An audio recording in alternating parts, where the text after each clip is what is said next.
नमस्ते जी, नमस्ते। नमस्ते। स्वागत है आपका रोविंग फैमिली के एक नए ब्लॉग में। आज से करीब 2 साल पहले नोएडा से हम लोग राजकोट शिफ्ट हुए थे और उसके बाद हम लोगों ने यहीं घर बसा लिया।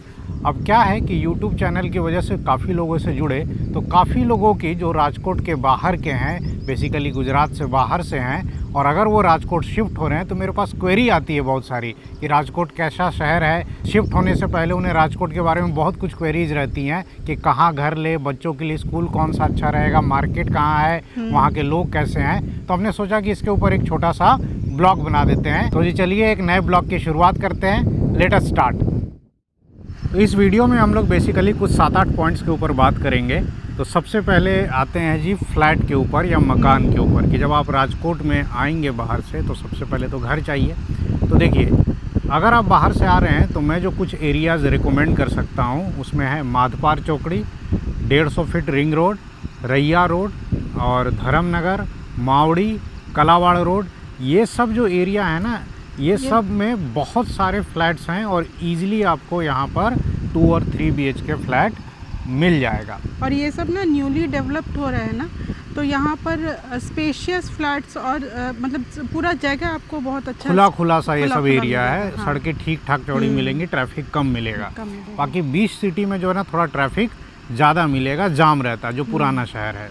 अब बात आती है कि फ़्लैट सर्च कैसे करेंगे। तो देखिए जी, फ्लैट यहाँ ऑनलाइन ऑफलाइन दोनों सर्च कर सकते हैं, बट राजकोट टिपिकल जो है ना थोड़ा कंजर्वेटिव टाउन है, यहाँ ऑनलाइन पोस्टिंग बहुत कम मिलती है। तो आपको 99 एकर्स पे भी फ्लैट मिल जाएंगे, कुछ लोग पोस्ट करते हैं, लेकिन 90% फ्लैट जो है ना ब्रोकर के थ्रू ही जाते हैं। 99 एकर्स, हाउसिंग.com, मैजिक ब्रिक्स, इस पर आप देखेंगे तो आपको फ्लैट्स यहाँ पर 10-12 हज़ार से भी शुरू हो जाते हैं और 40-50 हज़ार तक भी जाते हैं। ये जो एरिया मैंने बताया ना, इसमें आपको 10 से 15 हज़ार में 2 BHK फ्लैट अनफर्निश्ड मिल जाएगा, जहाँ सिर्फ लाइट फैन होगा। 3 BHK चाहिए तो 15 से 25 के आसपास। अगर आपको फर्निश में चाहिए तो रैया रोड एरिया में ना 20-22 हज़ार में फर्निश्ड 2 BHK फ्लैट मिल जाता है, जहाँ पर आपको किचन और टीवी और जो भी होता है ना, बेड वेड सब लगा हुआ मिल जाता है। अगर आप किसी बड़े मेट्रो सिटी से यहाँ शिफ्ट हो रहे हैं तो आपको राजकोट उतना महंगा नहीं फील होगा, लेकिन अगर आप किसी और छोटे शहर से आ रहे हैं तो उस हिसाब से हो सकता है कि राजकोट का थोड़ा प्राइस पॉइंट आपको हाई लगे फ्लैट्स के मामले में।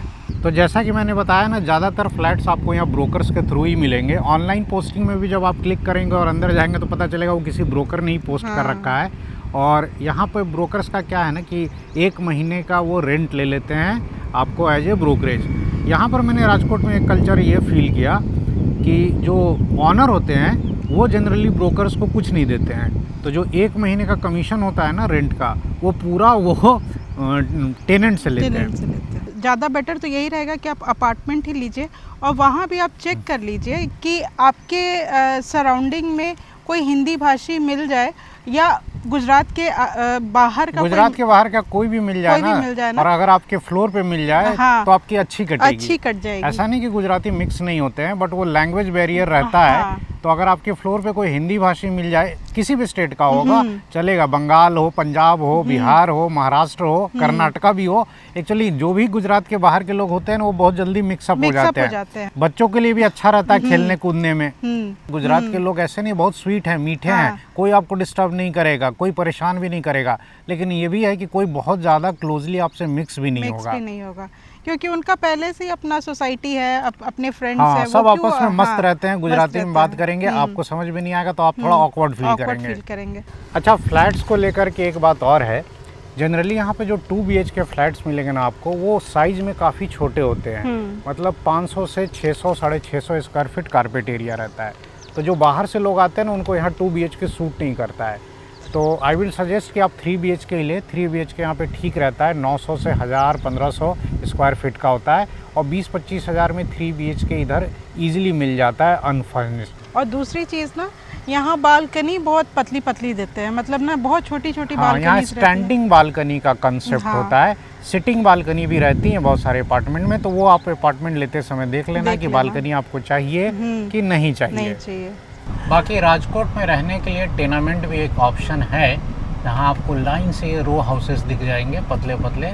इसमें थोड़ा पार्किंग का समस्या रहता है, पार्किंग रोड पे होती है, इसमें भी रह सकते हैं। इनके भी रेंट जो है ना 10-12 हज़ार से शुरू हो जाते हैं और 20-25 हज़ार तक में मिल जाता है। ये छोटे छोटे मकान होते हैं। बट इसमें सबसे बड़ा प्रॉब्लम यही है पार्किंग, और दूसरा इसमें आपको पानी वानी का व्यवस्था खुद करना पड़ेगा, कभी मोटर वोटर ख़राब हो गया तो। अब बात करते हैं जी दूसरे पॉइंट पर, स्कूल। जब भी बाहर से शिफ्ट होंगे, जाहिर सी बात है सबसे कॉमन क्वेश्चन ये आता है कि बच्चों के लिए अच्छा स्कूल बताइए। ये मेरे पास बहुत लोगों ने पूछा है। तो देखिए, मैं आपको CBSE स्कूल्स का अच्छा खासा आइडिया दे सकता हूँ, क्योंकि मैं भी एक स्कूल से ही जुड़ा हुआ हूँ। तो गुजरात से बाहर से आने वाले लोगों के लिए जो कुछ स्कूल मैंने शॉर्टलिस्ट कर रखा है, जो मेरे हिसाब से सबसे बढ़िया रहेंगे आपके बच्चे के लिए, उनका लिस्ट मैं बताता हूँ और फ़ीस भी बताता हूँ। नंबर 1 पे है जी पोद्दार इंटरनेशनल स्कूल। यहाँ की जो फ़ीस है वो करीब 70 से 75,000 पर ईयर है। ये क्लास 5 से 10 के बच्चों की मैं बात कर रहा हूँ। 1-2 हज़ार ऊपर नीचे हो सकता है, बस होगा। अब क्यों पोद्दार को मैं नंबर 1 बोल रहा हूँ? क्योंकि यहाँ पर सबसे ज़्यादा नॉन गुजराती आपको बच्चे मिलेंगे। जितने भी बाहर के स्टेट के लोग आते हैं ना, वो शुरू से ही ज़्यादातर के बच्चे वहाँ पर पढ़ते हैं। इससे क्या होता है कि बच्चों को ना मिक्स कल्चर मिलता है। हाँ। सिर्फ गुजराती माहौल नहीं मिलेगा। बहुत सारे स्कूल में दिक्कत यही है कि ज़्यादातर बच्चे गुजराती होने की वजह से आपका बच्चा थोड़ा कट सकता है, क्योंकि वो गुजराती में बात करेंगे, इसको समझ भी नहीं आएगा। तो पोद्दार में ये प्रॉब्लम मैंने देखा है कि कम है, मतलब बाहर के ज़्यादातर बच्चे वहाँ पढ़ते हैं। फिर दूसरा जो है मैं सजेस्ट करना चाहूँगा वो है जी DWPS, Delhi world public school. DPS नहीं है जी, DWPS। यहाँ की जो फ़ीस है वो भी 80 से 85,000 पर ईयर है। यहाँ भी वही है कि यहाँ पर भी जो नॉन गुजराती स्पीकिंग बच्चे ज़्यादा पढ़ते हैं, और यहाँ के टीचर्स भी काफ़ी जो है ना नॉर्थ इंडियन है। इनफैक्ट DWPS के जो प्रिंसिपल हैं वो तो खुद बिहार से हैं। तो माहौल वहाँ भी जो है ना वो मिक्स कल्चर वाला है, गुजराती नॉन गुजराती सब हैं। तो बच्चा आपका अगेन क्लास में हिंदी भाषी होने की वजह से थोड़ा अलग थलग नहीं पड़ेगा। तीसरा जो एक बहुत अच्छा स्कूल है यहाँ का, निर्मला कॉन्वेंट, और इसकी फ़ीस भी काफ़ी कम है, करीब 40 हज़ार के आसपास है। बस उसमें एडमिशन नहीं मिलता है। 20 सिटी में भी है, और एडमिशन इसलिए नहीं मिलता है क्योंकि फ़ीस कम है, डिमांड में ज़्यादा रहता है। पढ़ाई लिखाई बहुत अच्छी है वहाँ की भी। वहाँ आप ट्राई कर सकते हैं, अगर एडमिशन मिल जाए तो वो भी एक बढ़िया स्कूल रहेगा। फिर इसके बाद एक आता है जी इनोवेटिव इंटरनेशनल स्कूल। इस स्कूल का फ़ीस जो है ना अप्रॉक्स 60 to 65,000 पर ईयर के आसपास है। इसमें भी थोड़े बहुत हिंदी स्पीकिंग बच्चे पढ़ते हैं, और इस स्कूल का टाई अप जो है ना यहाँ लोकल में एलन कोचिंग से भी है। इसके अलावा जीनियस स्कूल भी एक है, लेकिन उसकी फ़ीस जो है 90,000 है। कुल मिलाकर अगर बात की जाए ना, तो बाहर से आने वालों के लिए मैं तो यही मानता हूँ कि पोद्दार स्कूल यहाँ का बेस्ट स्कूल है। एक तो फ़ीस भी कम है, और माहौल भी बच्चे को सही मिलेगा, पढ़ाई लिखाई भी सही है। और नहीं तो दूसरा, अगर आप थोड़ा फ़ीस और मतलब दे सकते हैं तो DWPS भी बढ़िया है।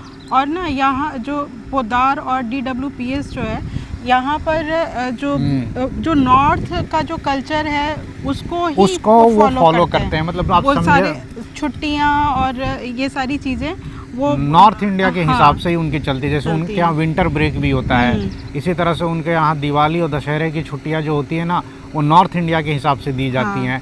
बाकी बहुत सारे स्कूल यहाँ पे जाहिर सी बात है गुजरात में है, तो गुजरात के हिसाब से छुट्टियाँ देते हैं। अब हम मार्केट की बात कर लेते हैं। तो आपको सुपर स्टोर या फिर नॉर्मल किराना स्टोर आपको हर जगह, हर जगह मिल जाएगा, हर गली गली में है। और दूसरी चीज़ कि यहाँ पर जेप्टो और ब्लिंकिट ये भी आ चुके हैं। तो आपको होम डिलीवरी 10 मिनट में हो जाती है। ये क्यों कह रहे हैं हम लोग आ चुके हैं, क्योंकि 2 साल पहले जब हम लोग यहाँ शिफ्ट हुए थे तब जेप्टो और ब्लिंकिट नहीं था। ये अभी 3-4 महीने पहले यहाँ पर जनवरी या फरवरी से स्टार्ट हुआ है। कपड़ों और बाकी मेकअप वगैरह के सामान के लिए ना एक धर्मेंद्र करके मार्केट है, धर्मेंद्र रोड करके, वहाँ जा सकते हैं। थोड़ा कंजस्टेड एरिया पुराने शहर में, और नहीं तो हम लोग तो ज़्यादातर भाई ऑनलाइन शॉपिंग ही करते हैं। सब्जी मंडी यहाँ हर कुछ किलोमीटर पर मिल जाएगी आपको, और वहाँ पर शाम के समय फ्रेश सब्जियाँ मिलती हैं, और पूरे साल भर मिलती हैं। फ्रूट्स वगैरह इन सब का रेट्स भी यहाँ पर बहुत नॉमिनल है, कोई ऐसा नहीं कि बहुत ज़्यादा हाई रहता है। और सब्जियां भी मतलब सीजन के अकॉर्डिंग फ्रेश एकदम मिल जाती है मंडी में। बाकी अगर रेस्टोरेंट्स की बात करें ना, तो यहाँ पर ये पूरा शहरी वेजिटेरियन है। तो आपको 99% रेस्टोरेंट वेजिटेरियन ही मिलता है। नॉन वेजिटेरियन रेस्टोरेंट हैं बहुत कम है। और अब धीरे धीरे ओवर द टाइम मैंने देखा 2 साल में कि कुछ चेन जो है ना बाहर के, जैसे करीम वगैरह खुल रहे हैं। तो तो अब नॉनवेज रेस्टोरेंट्स कुछ कुछ आ रहे हैं, लेकिन लोग ज़्यादातर वेजिटेरियन है, तो ऑफकोर्स माहौल वैसा ही बना हुआ है आपको। और दूसरी चीज़ ना, एग्स यहाँ थोड़े कॉमन है, क्योंकि एग्स आपको कहीं कहीं आराम से मिल जाता है। यहाँ खुले में कहीं भी आपको जो है ना चिकन मटन बिकता हुआ नहीं मिलेगा, अंडा तो फिर भी मिल जाता है। बाकी राजकोट के वेदर की बात करें तो वेदर जो है ना वो ड्राई ही रहता है पूरे साल। ह्यूमिडिटी बहुत कम होती है, गर्मी ज़बरदस्त पड़ती है, लेकिन सूखी वाली गर्मी होती है। एसी कूलर तो यहाँ चाहिए ही चाहिए। कूलर भी यहाँ बहुत इफेक्टिव काम करता है। और सबसे अच्छी बात ना कि यहाँ मतलब दिन भर ना हवा चलती रहती है, और शाम को मौसम कितनी भी गर्मी हो ठंडा हो जाता है। रात को 8 बजे के बाद बहुत नॉर्मल टेम्परेचर हो जाता है। दिन में भले ही 45-46 हो, शाम को टेम्परेचर 27-28 डिग्री पर आ जाता है। तो यहाँ पर लोग ना शाम को बहुत एंजॉय करते हैं। हाँ, यहाँ पे लोग शाम को ही घर से निकलते हैं। दिन भर तो सब काम धंधे में रहते हैं। सड़कें भी थोड़ी दोपहर में खाली रहती है। दोपहर में वैसे भी राजकोट में सब 1 से 3 जो है ना सो जाते हैं। ये सोने वाला शहर माना जाता है। हालांकि ये कल्चर अब थोड़ा कम हुआ है। रात को लोग यहाँ खूब घूमते हैं, खूब इंजॉय करते हैं। बाकी राजकोट शहर के कनेक्टिविटी की बात करें तो यहाँ पर रेलवे स्टेशन, एयरपोर्ट सब कुछ है, बट कनेक्टिविटी यहाँ की थोड़ी सी वीक है अहमदाबाद के मुकाबले। ट्रेन्स हैं यहाँ पर लेकिन कम है, जैसे दिल्ली के लिए 1-2 ही ट्रेन है, और आपको मुंबई के लिए यहाँ से अच्छी कनेक्टिविटी है क्योंकि लोग ज़्यादा जाते हैं। फ़्लाइट्स भी यहाँ पर इंटरनेशनल एयरपोर्ट जो है बना है, लेकिन वो सिटी से करीब 30-35 किलोमीटर बाहर है। फ़्लाइट्स भी कम ही चलती हैं, 10 से 11 हैं, जिसमें 3-4 तो मुंबई की हैं, 2 दिल्ली की हैं, और एक बेंगलोर, हैदराबाद और चेन्नई की है, एक पुणे की और एक गोवा की भी है। मतलब फ़्लाइट हर जगह की है, लेकिन महंगी रहती हैं क्योंकि कम है। अब दिल्ली के लिए 2 ही फ़्लाइट है तो जाहिर सी बात है महंगी होंगी। बाकी बसेस का नेटवर्क यहाँ बहुत अच्छा है। एसटी की बसेस जो है ना वो हर जगह के लिए यहाँ से मिल जाएंगी, मतलब आसपास के स्टेट के लिए। और प्राइवेट बसेस और वॉल्वो बसेस का यहाँ पर अच्छा फ्लीट आपको देखने को मिलेगा। शहर में चलने के लिए यहाँ पे ट्रांसपोर्टेशन में सबसे बेस्ट तो ऑटो ही होता है। बाकी उबर, ओला भी हैं यहाँ पर, लेकिन उसमें टैक्सियाँ जो है ना वो चलती नहीं है, और हैं भी तो वो टैक्सी आप जिस रेट पर बुक करेंगे उस पर वो चलने को मानते नहीं है। और ओला उबर से आप ऑटो बुक कर लीजिए, वो आपको सही रेट में ले जाएगा। या ऑफलाइन डायरेक्ट ऑटो वाले से बुक कर लीजिए। ऑटो के रेट्स जो हैं वो ठीक ही हैं, 50 से 150-200 में आपको वो आराम से एक जगह से दूसरे जगह ले जाएंगे। ऑटो वाले यहाँ ऐसा कुछ नहीं कि लूटते हैं, ठीक ठाक ही रेट लेते हैं। अब जी बात कर लेते हैं राजकोट के नाइट लाइफ की। तो देखिए रात के करीब 10 बजे हैं और हम लोग राजकोट में रेस कोर्स करके एक एरिया है उसमें बैठे हुए हैं। ये राजकोट का सेंट्रल पार्ट है। शाम को लोग अक्सर यहाँ तफरीह मारने आते हैं। यहाँ आसपास जो है ना सालों भर मेला लगा रहता है। रेस कोर्स में एक बड़ा सा ग्राउंड भी है, उसमें बच्चों के लिए पार्क वगैरह भी है। यहाँ बच्चों के लिए पार्क है, झूले वगैरह हैं, अम्यूज़मेंट पार्क वगैरह, और जो इलेक्ट्रॉनिक झूले वगैरह होते हैं वो सारे लगे हुए हैं। तो यहाँ बहुत मज़ा आता है। और शाम में ना यहाँ इतनी अच्छी हवा चलती है ना, हवा बिल्कुल ठंडी ठंडी चल रही है। अभी टेम्परेचर अभी जो है ना 32-33 है, जबकि दिन में टेम्परेचर 45 था। तो यहाँ लोग ना दिन में घर में रहते हैं और रात में अपना मस्ती एंजॉय करते हैं, खाते पीते हैं। राजकोट के लोग जो है ना दिन में नहीं, रात में घूमना फिरना, खाना पीना पसंद करते हैं। रेस्टोरेंट्स यहाँ रात को 2-2 बजे तक खुली रहती है, बहुत सारे।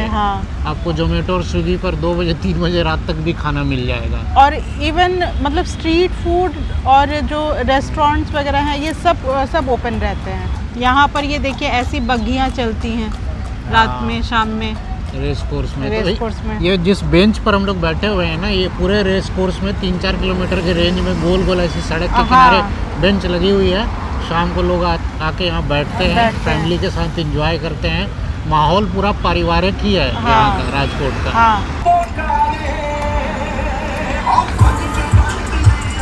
यहाँ दिल्ली मुंबई की तरह जो है पब्स और बार्स तो है नहीं, ड्राई स्टेट है। अच्छे अच्छे कैफ़े ज़रूर हैं, महंगे वाले कैफ़े जो होते हैं ना जहाँ 400 रुपये की कॉफ़ी मिलती है, वैसे भी हैं। स्ट्रीट फूड भी है जहाँ आपको 50 रुपये का चाउमीन भी मिल जाएगा। हर रेंज का जो है ना यहाँ नाइट लाइफ एंजॉय करने का ऑप्शन है। और सिटी में अगर ट्रैफिक की बात करें तो देखिए सुबह के 10 बजे हैं, ये रैया रोड है और काफ़ी बिजी रोड है, और यहाँ ट्रैफिक ऐसा ही मिलेगा सुबह में। कुछ स्पेशल टाइम्स पे ही आपको जाम मिलेगा, नहीं तो मोस्ट ऑफ द टाइम आपको जो है ना शहर रिलेटिवली खुला ही मिलता है। तो ट्रैफिक का अंदाज़ा आपको अभी 10 बजे का इससे लग जाएगा, इस वीडियो से। ये है जी सुबह 11 बजे का ट्रैफिक मेन यूनिवर्सिटी रोड पर। देख लीजिए traffic most of the time moving ही रहता है, इसी तरह का मिलेगा, जबकि ये पीक टाइम है एक तरीके से। तो जी ओवरऑल राजकोट की अगर बात की जाए तो ये हमारे कंट्री का 30वां सबसे बड़ा सिटी है 3038 पॉपुलेशन के हिसाब से।